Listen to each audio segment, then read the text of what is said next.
తోటాయి గోను పువ్వులు మిలమిల విరిసే వాడవాడంతా ఓ పూల వరవాయి ప్రతి పువ్వులు చెరువేమో ఓ పూల తోటాయి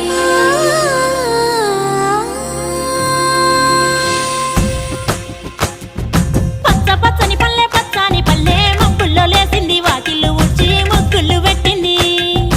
అందాల బొడ్డమ్మ వాకిట్లో పెట్టి జైలెత్తి మొక్కింది కాపాడమంటూ గౌరమ్మ నడిగింది ఆడబిడ్డలు ఇంటింట నిందే అమ్మ నాన్న గుండెంతో పొంగే సత్తి పిండి సకినాలు చూస్తే నోటి నిండా ఊరిల్లూరే పొద్దు పొద్దున్నే తమ్ముళ్ళు లేచి పూల కోసం బయలెల్లి ఉరికే శాపపరిచి వాకిళ్ళలోన చెల్లెళ్ళంతా బతుకమ్మ పేర్చే